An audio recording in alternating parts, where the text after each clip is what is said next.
Buenas tardes, eh, alumnos de la UNICH y de la UNICACH que hoy nos acompañan. Eh, pues los saludo desde la Ciudad de México. Lamento no estar con ustedes personalmente en este 12º encuentro multiuniversitario entre los estudiantes de la UNICACH, de la UNICH.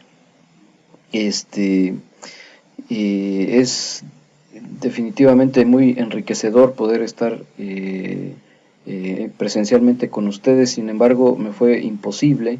Les pido una disculpa por ello y pues le agradezco al doctor Juan Carlos Fernández Alcántara la invitación. Año con año nos vemos en este encuentro.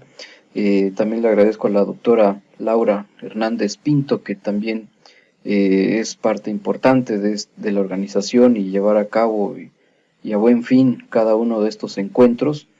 Y pues ojalá que se estén divirtiendo y que no les sea tan pesada esta jornada. Y pues voy a entonces iniciar con el tema que les voy a platicar, eh, un poco redondeando ya los diversos enfoques que ustedes ya habrán podido ver o que van a ver a lo largo de este encuentro. Ya habrán podido escuchar a Trini y a los otros expositores, en cada uno de ellos desde una perspectiva muy diferente. Entonces me corresponde a mí un poco platicarles sobre la utilidad de la tecnología aplicada al ordenamiento territorial, y esto es a través de los sistemas de información geográficos, ¿verdad? A través de los sistemas de información geográficos. No se me distraigan entonces, les pido por favor que pongan un poquito de atención. Voy a tratar de ser lo más rápido posible para no aburrirlos. Este, eh, y pues inicio entonces describiendo un poco los sistemas de información geográficos, ¿verdad? Si estuviese con ustedes, les estaría preguntando directamente qué es, pero bueno, en este caso voy a pasar directamente a describirlos. Y pues en términos muy simplistas, hay diversos autores, ¿verdad?, que definen a los sistemas de información geográficos, pero bueno, digamos que son bases de datos computarizadas que contienen información espacial. Esta es una definición de Cebrian y Mark. O es un sistema de hardware, o sea, la computadora que ustedes pueden tocar, el software, que son los programas y los procedimientos para facilitar la obtención, la gestión, la manipulación, el análisis, modelado, representación espacialmente georreferenciados, ¿verdad? O sea, que nos van a representar información de nuestro territorio, utilizados para la planación y gestión. Este, eh, Vamos a poder apreciar que hay muchos autores que nos definen a los sistemas de información geográfica. Ustedes si googlean por ahí qué son los sistemas de información, encontrarán a Cebrian, a Aronoff, a Burroughs, a Star, States, e incluso algunas instancias de los Estados Unidos que los describen. Entonces, si ustedes tienen más dudas de cómo definir a los sistemas de información geográficas, por favor, recurran al famoso Google. Para términos muy simples, entonces, digamos que los sistemas de información geográficos, o mejor conocidos como los SIGs, y de aquí en adelante me voy a referir a los SIG, porque es más rápido decir SIG que sistemas de información geográficos, nos permiten hacer entonces una serie de análisis exhaustivos en el territorio. Son herramientas versátiles, o sea, fáciles de usar, que tienen este componente muy importante, el espacial. Y se utiliza, ¿para qué se utiliza? Bueno, les puedo dar un sinfín de ejemplos, pero los vamos a utilizar para investigaciones científicas como las que se ocupan aquí en Ecosur, para la gestión de recursos y activos, para la arqueología, para la evaluación del impacto ambiental, para la planificación urbana, la cartografía, no sé, incluso la sociología, geografía histórica, hay casos de marketing, o de logística para estas empresas que utilizan muchos, trailers y autos, por nombrar algunos, ¿verdad? Entonces los sistemas de información se ocupan en múltiples espacios.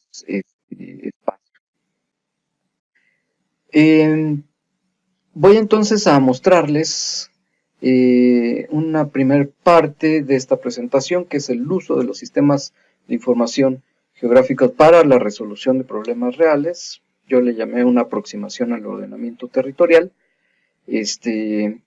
Y pues antes de empezar, me presento. Soy Diego Díaz, responsable del área de educación continua de COSUR. Estuve laborando por varios años en un laboratorio de información geográfica de COSUR, que es el Laboratorio de Análisis de Información Geográfica y Estadística, mejor conocido como el LAIGE. Ahí estuve laborando y fue en ese entonces que realicé estos proyectos, pero también fue en esa instancia donde me especialicé en los sistemas de información geográficos, y pues ahora realizo algunas labores más encaminadas a la formación, a la educación continua. Sin embargo, les presento ahora este trabajo que más adelante verán quiénes son ahora las personas con las que pueden acudir en caso de que les interese seguir ahondando en este tema. Les voy a platicar entonces de la elaboración del mapa de zonas de inundables y deslaves de San Cristóbal de las Casas, y después voy a pasar a algo muy rápido sobre el ordenamiento ecológico del municipio de San Cristóbal de las Casas. A grosso modo, además de lo que ya les platiqué de los sistemas de información de los SIGs, vamos a ver que tenemos un ciclo que son las funciones básicas de un sistema, ¿verdad? De un sistema de información geográfico, que iniciamos entonces con la captura de datos. Esta captura de datos la hacemos de diversas fuentes. Pueden ser mapas, pueden ser ahora imágenes de satélite, o pueden ser a través de instancias que generan datos geográficos como el INEGI y muchas otras más. Se almacenan los datos, esto es en una computadora, en un servidor, en una nube. Se realizan consultas, esto es consultas especializadas, donde los programas preguntan a través de los softwares cuáles son las características geográficas de tal zona a través de las capas que éstas lo conforman. Recurrimos entonces al análisis, que con esta información de las capas de información de algún territorio en específico se combinan y empezamos a generar más información para visualizarla entonces. ¿Cómo la visualizamos? En lo que ustedes conocen como mapas, ya sea impresos, digitales, y se generan entonces productos, ¿verdad? Que son estos mapas acompañados de sus componentes teóricos o manuales. Sin más, entonces, pues con los sistemas de información geográficos podemos entonces dar respuesta a las que ustedes están viendo ahora en la presentación, ¿verdad? Cuánta vegetación existe en alguna zona, cuánta superficie de cobertura arbórea, cuántas zonas, qué porcentaje de cobertura arbórea se quemó, ¿verdad? Y las que ustedes ven ahí.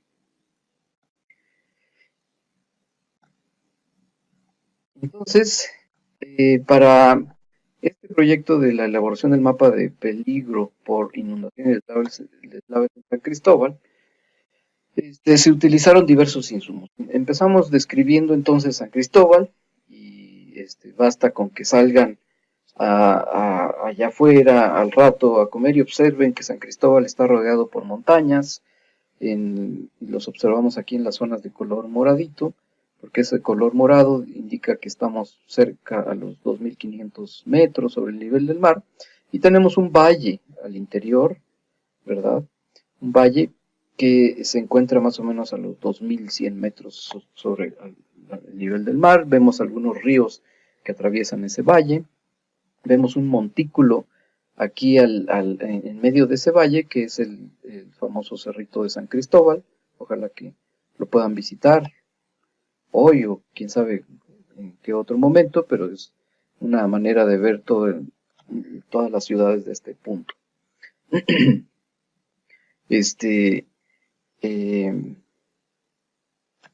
Después de esa caracterización, de ese análisis del conocimiento previo de ese territorio, pues empezamos a colectar datos históricos, ¿verdad?, de inundaciones previas, y entonces aquí vemos una fotografía del barrio de La Merced. Se observa en estas dos barras al final, que es el puente blanco, ¿verdad?, donde ustedes entran hacia el centro de la ciudad por el barrio de La Merced. Se aprecia el nivel del agua en ese entonces. Es otra toma de la misma zona. Es un acercamiento actualmente en la clínica del IMSS. Y observen el nivel del agua en esta zona subió cerca de los 2 metros. En ese entonces fue en 1971-72. A partir de esos antecedentes del conocimiento del contexto de la ciudad, del municipio, se acerca gente del municipio de San Cristóbal en ese tiempo, hace ya varios trienios, para que el AIGE participara en lo que fue el proyecto de elaboración del mapa de riesgos por inundación y deslaves de los ríos que atraviesan el Valle de San Cristóbal, que es el Amarillo, Chamulafo Gótico, San Juan de los Lagos y algunos barrancos. Ecosur hizo 4 estudios, el AIGE participó en este que estoy indicando, y ahí tienen los otros 4 estudios. Les voy a platicar solo este que realizó el AIGE. Para hacer entonces este estudio utilizamos insumos. ¿Qué son los insumos? Es la información que nos va a servir para elaborar el proyecto, ¿verdad? Utilizamos entonces una fotografía tomada desde una avioneta en 1960. Les voy a enseñar después. Esta fotografía fue de un famoso fotógrafo de San Cristóbal, se llamó Vicente Kramsky. Se le ocurrió subirse a una avioneta y con su cámara hizo una foto de arriba para abajo, y por eso se le llama no ortogonal, porque no está corregida geográficamente. Y ya con los sistemas de información geográfica logramos acomodarla sobre San Cristóbal de las Casas, agregándole puntos de control GPS, que ya con los sistemas de información se va estirando y acortando hasta que empata perfectamente con el territorio. En segundo lugar, utilizamos una ortofoto elaborada por INEGI, ¿verdad? Estas ortofotos sabemos que son elaboradas a partir de fotografías aéreas y un modelo digital de elevaciones. Utilizamos también una imagen de último momento en ese 2001. Imagínense, ya tiene 16 años. En ese momento era lo más reciente que había, era una fotografía, era una imagen satelital a colores con un tamaño de píxel de 1 metro. Esto quiere decir que cuando ustedes acercan tanto la imagen como cuando utilizan sus celulares y se ve pixeleado, cada píxel de esos medía 1 metro. Y además, lo rico de esta imagen es que tenía una banda infrarroja que más adelante les voy a explicar para qué sirve. También se utilizó información histórica del crecimiento urbano y de la altitud del relieve de San Cristóbal. A esto se le llama ipsometría, a cada 2 metros, ¿verdad? A cada 2 metros que sube o baja el terreno, hay una línea trazada que sirve para elaborar el modelo digital. A partir de esos insumos, entonces, se empezaron a elaborar otros insumos y además análisis ya geográfico.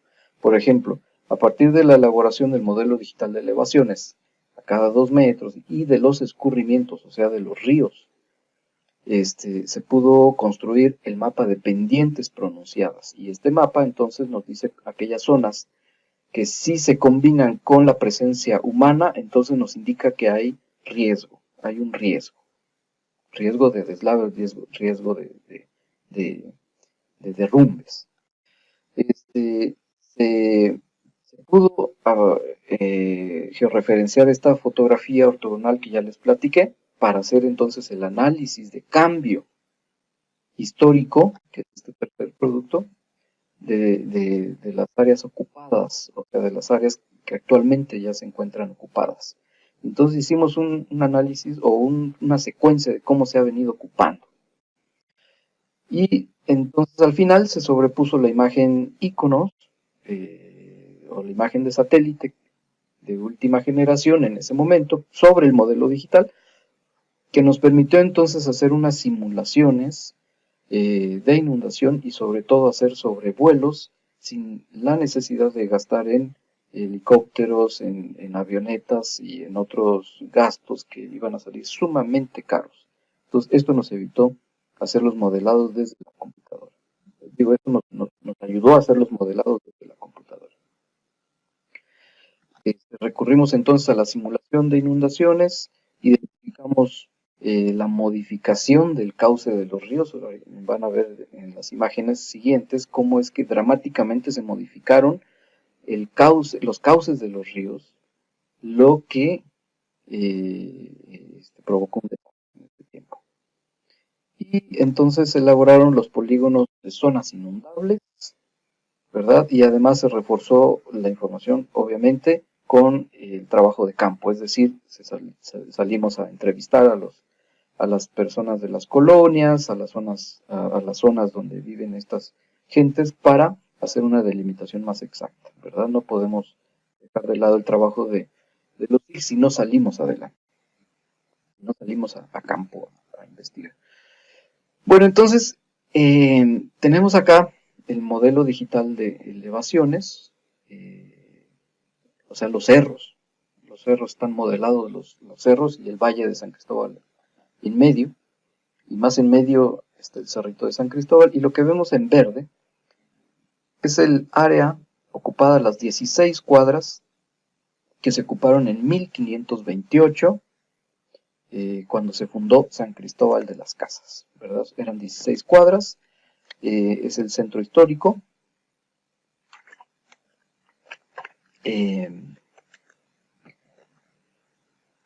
Muy cerca del cerrito, ¿verdad? Entonces ahora voy a pasar una secuencia de imágenes de cómo fue creciendo San Cristóbal en 1560. Apreciamos ahí el barrio de Custitali, en la otra manchita verde. Para 1600, la mancha se fue haciendo más grande. Para 1844, pues el cerrito de San Cristóbal ya se va así encerrando en una zona urbana. En 1859 aparece el barrio de San Ramón. En 1973 esto era San Cristóbal, ¿verdad? En 1987 vemos ya un crecimiento importante. Para el 97 ni se diga. Para el 2001, vean que hay unos pequeños huecos en estas partes. Espero que estén viendo el ratón, pero ahí pegados al cerro de San Cristóbal, en la zona norte. Podemos ver en la zona sur, ¿verdad? Donde hay unos huecos que corresponden precisamente a las zonas de humedales en San Cristóbal, ¿no? Entonces, como se inundan a cada año, pues no se pueden ocupar. Sin embargo, hay colonias que sí se han logrado asentar. Y este es el mapa del 2005, ¿verdad? Sería interesante ver cómo creció en el 2010 y cómo creció ahora en el 2017. No tenemos esas imágenes, pero imagínense qué tanto ha crecido, ¿verdad? Entonces realmente es dramático. Esta figura nos muestra las líneas hipométricas, es decir, el nivel del mar en metros a cada 2 metros, ¿verdad? Entonces, por ejemplo, aquí en el cerrito vemos líneas muy juntas. Eso indica que va subiendo cada 2 metros mucho, mucho, mucho hasta llegar a la cima. O en el centro de la ciudad que vemos líneas muy separadas y eso indica que es un valle, o sea que es plano, que no hay ni bajo ni altitud, que no está, que no hay pendientes ni para arriba ni para abajo. En las líneas azules en esta otra imagen observamos los ríos, los escurrimientos. Luego obtenemos el modelo digital de elevaciones. Aparece ahí una mancha roja, una mancha voraz, pero en realidad se le genera un modelo de sombras para que podamos obtener esto, ¿verdad? Entonces, no sé si recuerdan, al principio les mostré un mapita de San Cristóbal, que es este mismo, donde apreciamos entonces en tonos azules aquellas zonas más altas y en tonos rojos aquellas zonas más bajas. Este es un detalle, un acercamiento al centro donde podemos ver incluso el cauce de los ríos, ¿verdad? Para ver el detalle. Esta es la fotografía tomada por Vicente Kramsky desde una avioneta. ¿Verdad? Nosotros ya la estiramos y la encogimos de un lado, le dimos vuelta por otro para que empate exactamente con el norte y con la proporción que debe tener geográfica, ¿verdad? Para que podamos hacer luego el empate con las otras imágenes. Esta imagen es de finales de 1960. Observen el cauce de los ríos, ¿verdad? Sobre todo en esta parte al sur. Y luego les voy a mostrar la imagen de 1990. Y el cauce de los ríos, además del crecimiento urbano, ha sido dramáticamente modificado. Lo voy a regresar al anterior. Aprecien de estas zonas donde está este rectángulo que vemos por acá, es la zona del Panteón. Observen ahora cómo ya está totalmente poblado. Vemos entonces también estas áreas donde hay canchas, ahora es el CDM, y vemos que está completamente lleno en los 90s. Lo que pasó es que un año antes de la inundación que les mostré hace rato, sucedió que se modificó el cauce de los ríos. Esto fue pues, a decisión del gobierno municipal, se enderezaron los ríos. Al año siguiente ocurrió una lluvia como las que ocurren en San Cristóbal. Sin embargo, todo el sedimento que arrastró causó un taponamiento del sumidero natural en ese entonces, donde se filtraba el agua, porque ya ven que San Cristóbal es una olla rodeada de cerros, y por un lado se escapaba el agua, es el sumidero que luego les voy a mostrar en diapositivas más adelante, y con tanto sedimento se taponeó y el agua empezó a subir dramáticamente y estuvo así durante 30 días. San Cristóbal se inundó durante 30 días. Esta es la fotografía satelital, iconos, ¿verdad? Se ve la diferencia en cuanto a los colores, es una cosa más real. Ya no vemos tanta diferencia del crecimiento urbano, porque recuerden que el anterior era 1990, este es 2001, habrán pasado 10 años, sin embargo sí, hay zonas donde se aprecia ya, como en la zona norte, en la parte norte se aprecian ya muchas colonias, ¿verdad? Que antes no existían, ¿verdad? Y sobre todo la zona sur. Bueno, este es un acercamiento para que ustedes observen el nivel de detalle de estas imágenes que no solo se ocupan para zonas urbanas, sino también para temas ecológicos. Ahí se ven las copas de los árboles, los coches, ¿verdad? Aquí vemos los árboles, incluso los tipos de árboles podemos identificar con estas, con estas imágenes.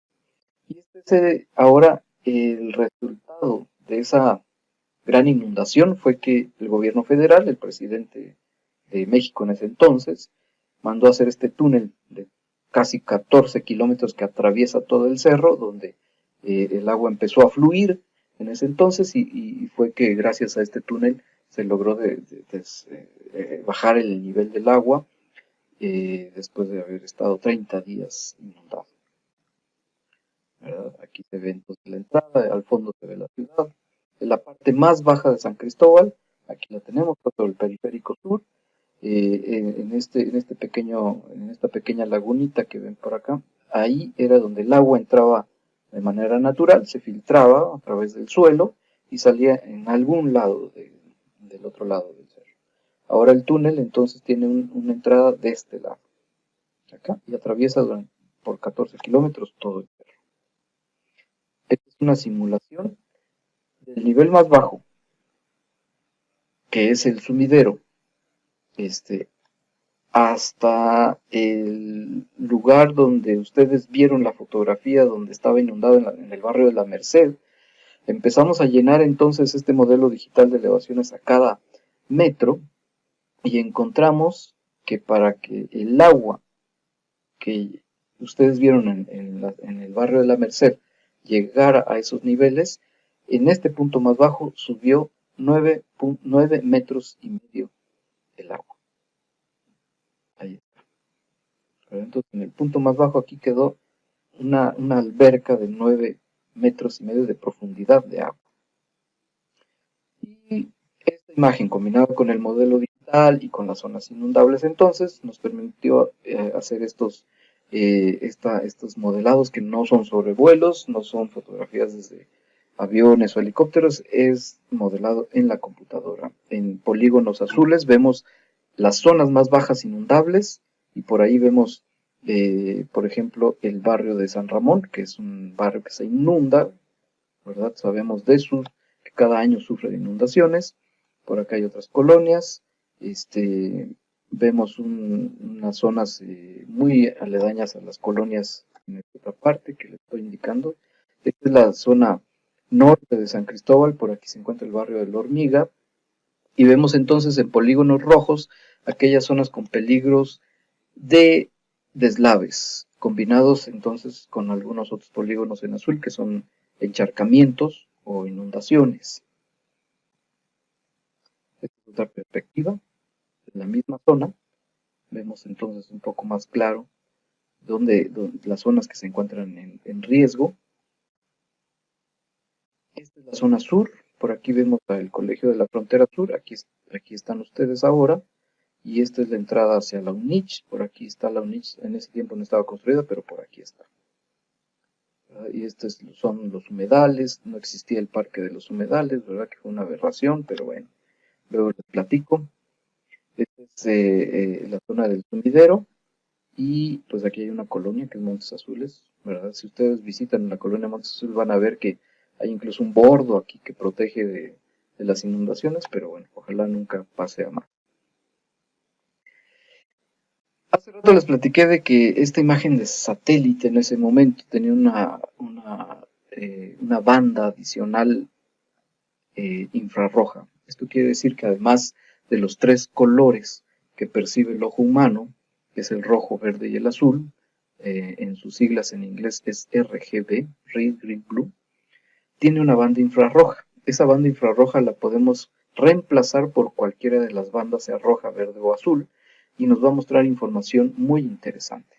¿Por qué la tenemos que reemplazar por cualquiera de las bandas RGB? Porque el ojo humano no percibe el infrarrojo, ¿verdad? Entonces la tenemos que meter en alguna de esas bandas. Por ejemplo, la banda que más se utiliza para reemplazar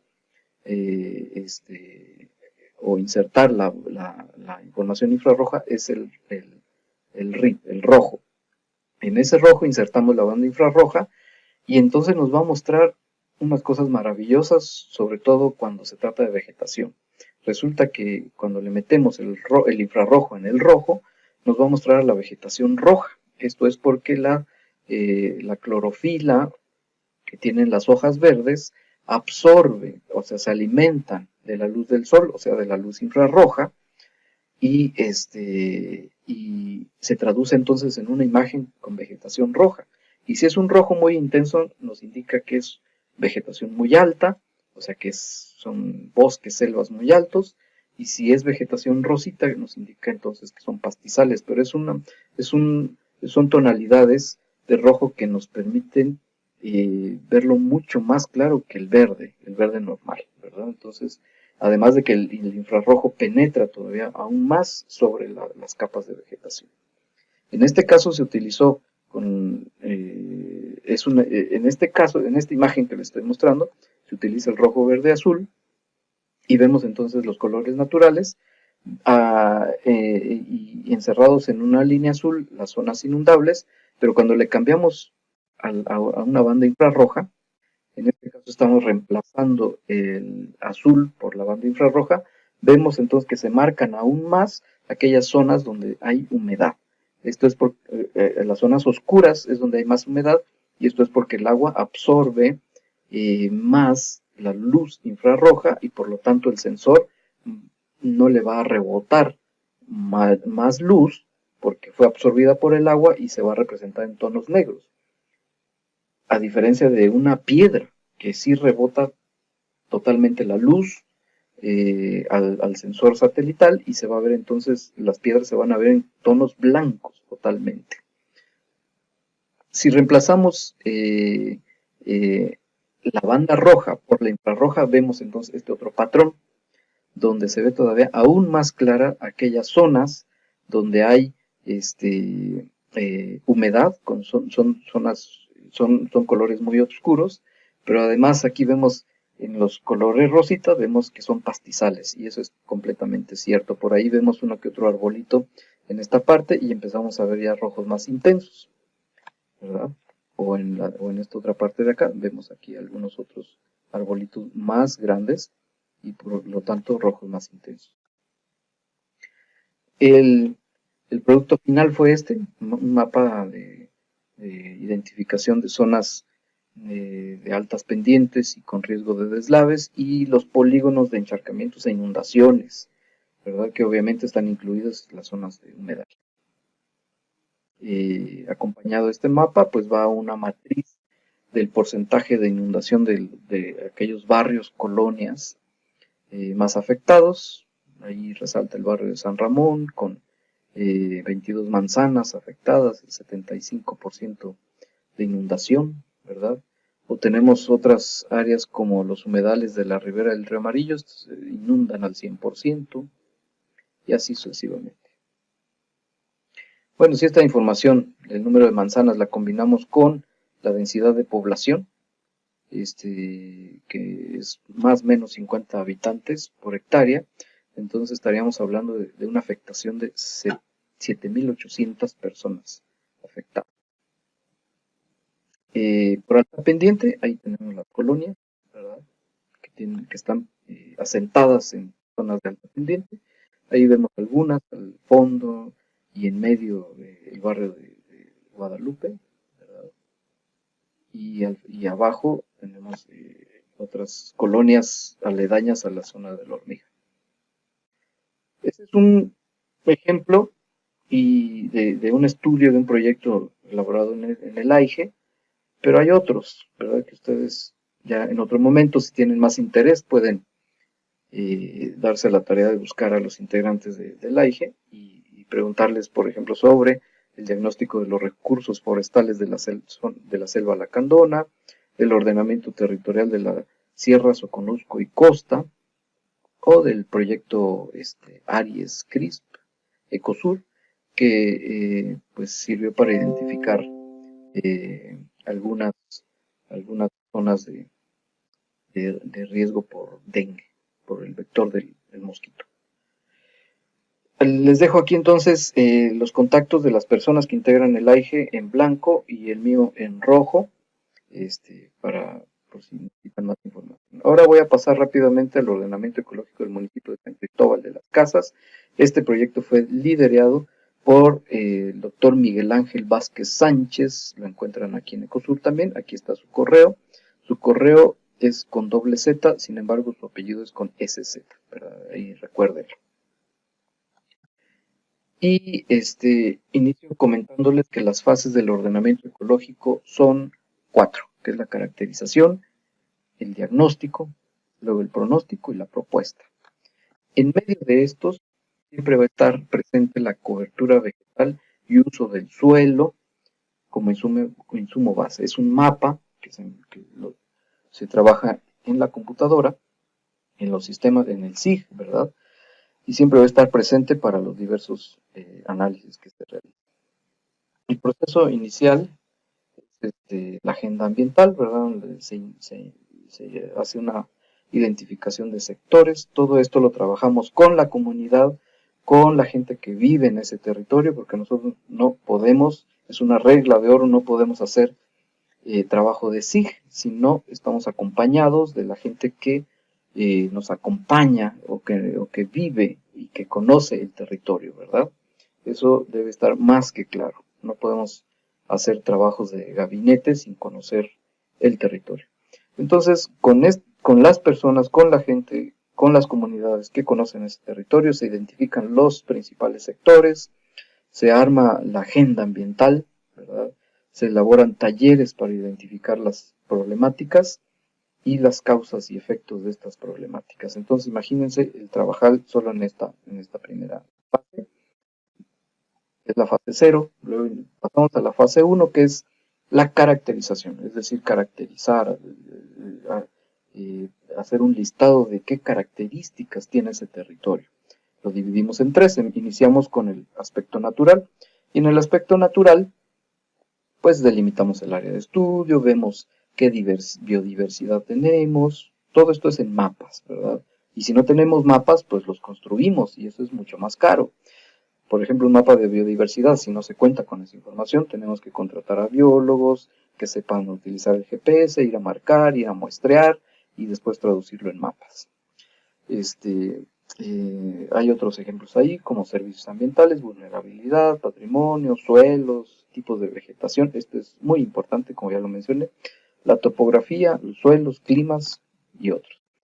En el aspecto social, pues tener mapas de demografía, de cultura, de crecimiento, poblacional, distribución de la población, temas relacionados con el indigenismo o con las lenguas hablantes, con las costumbres, si se pueden mapear, sería excelente.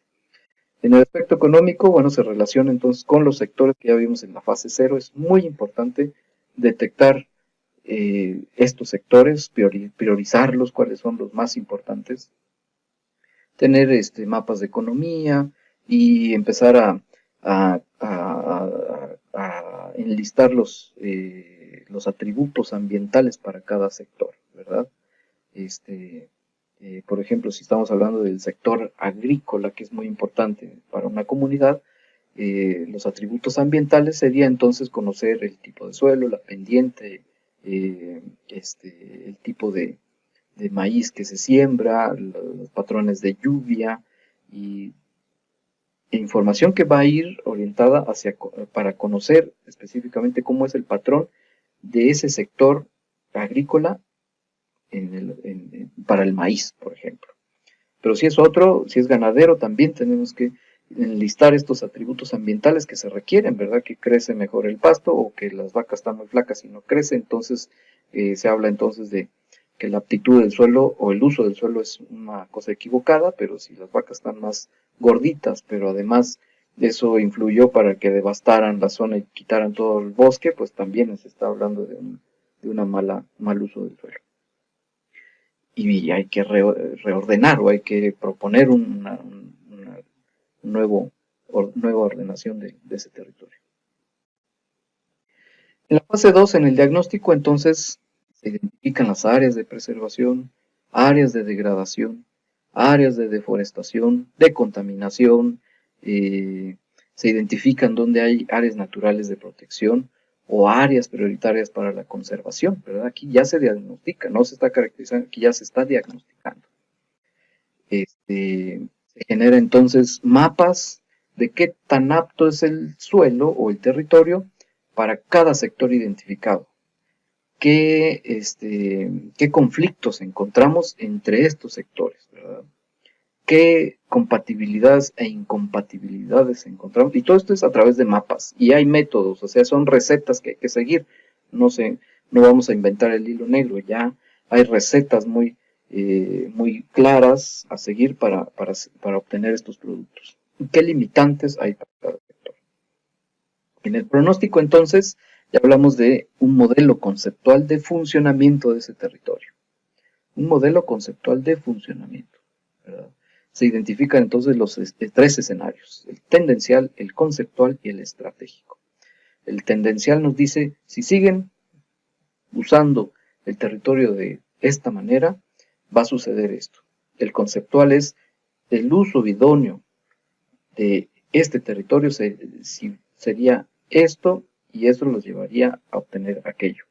Y el estratégico es un intermedio, digamos, que es reordenar para subsanar problemas y, y no ser tan, tan tajante, tan cuadrado como para cambiar totalmente el funcionamiento de la comunidad, sino es encontrar soluciones a problemas que ellos están identificando. Esto es muy importante, ¿eh? No podemos hacer un ordenamiento territorial si la comunidad, si la gente de la comunidad no ha identificado el problema. Nosotros no vamos a llegar a identificar un problema. Ellos identifican un problema y hacen uso entonces de estas herramientas de ordenamiento territorial para mejorar su territorio. Luego identificamos los mecanismos, ¿verdad? En el tercer punto, necesarios para el sistema socioambiental, y al final identificamos los umbrales de aprovechamiento de los atributos. La fase 4, entonces, que es la propuesta, se generan las UGAs, si es un ordenamiento ecológico. Si es un ordenamiento territorial, son UTBs. ¿Qué es una UGA? Son las siglas de unidades de gestión ambiental. Y si es territorial, serían UTBs, unidades territoriales básicas. Como segundo punto, entonces, se propone una política ambiental para cada UGA o para cada UTB. Una política. Esto indica que la gente construye una política. Se definen los usos del suelo. Se definen ya, una vez identificados estos polígonos al interior de la comunidad, que tienen marcadas diferencias, se definen sus nuevos usos. Las estrategias ecológicas para el cumplimiento de esos lineamientos. Ojo, aquí ya es cumplimiento de esos lineamientos por acuerdo de la comunidad, y se establecen los criterios de regulación ecológica y se hace una ficha técnica para cada UGA o para cada UTB. Esto le da entonces a la comunidad el poder de gestionar y de vigilar el uso de su propio territorio de manera legal, formal, porque recordemos que un ordenamiento territorial y ecológico le da presencia legal a la comunidad, ¿verdad? Es un documento legal, es una liga entre el gobierno y la comunidad. Se delimitan las UGAs, se hace la política ambiental, el uso del suelo, y por ejemplo para el municipio de San Cristóbal, ahí vemos con algunos numeritos cada uno de las unidades de gestión ambiental, o UTBs, ¿verdad? Si fuese solo territorial, pero aquí es ecológico y territorial. Y vemos entonces en más verdecitos, en tonos verdes más oscuros, áreas de protección, que corresponde a Rancho Nuevo, al Huitepec y a otras. En un tono verde más claro, áreas de restauración, ¿verdad? Se requiere restaurar. La zona urbana la vemos por acá, de este lado. Esta es la zona urbana. Es todo el municipio, no estamos hablando solo de la ciudad, es todo el municipio. Luego, en tono café, serían zonas de conservación, de declarar las zonas de conservación. Y en un tono más amarillo o beige, tenemos zonas de aprovechamiento, que debe ser un aprovechamiento sustentable. No quiere decir que se va a devastar la zona, sino que se debe aprovechar sustentablemente.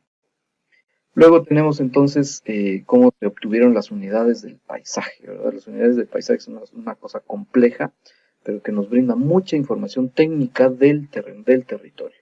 Se inicia con una regionalización ecológica, se combina entonces clima, suelo, pendientes, altimetría, vegetación, uso del suelo y geomorfología para obtener las unidades de paisaje. Esto nos sirve para elaborar las técnicas de cada UGA. Resultan otros productos como este de recarga hídrica, que son los polígonos en color naranja. Son zonas muy importantes, son las zonas de recarga hídrica que deben estar cubiertas de árboles, de vegetación alta, que no se deben explotar, que deben estar protegidas, ¿verdad? Porque es la que le brinda el agua al municipio. Vemos otros temas resultantes como conservación y polos de desarrollo, conservación en verde y en café, polos de desarrollo. Esto es de que se puede seguir expandiendo la zona urbana en esas zonas, no en otras, en esas nada más. Esto ha sido todo, espero pues les haya gustado, espero que no se hayan aburrido, yo me despido, estoy en un evento aquí en la UNAM, ¿verdad? Muy interesante para fines de mi especialización en esta área de educación continua. Agradezco, les mando un saludo a Juan, a la doctora Laura y a todos ustedes. Muchas gracias y hasta pronto.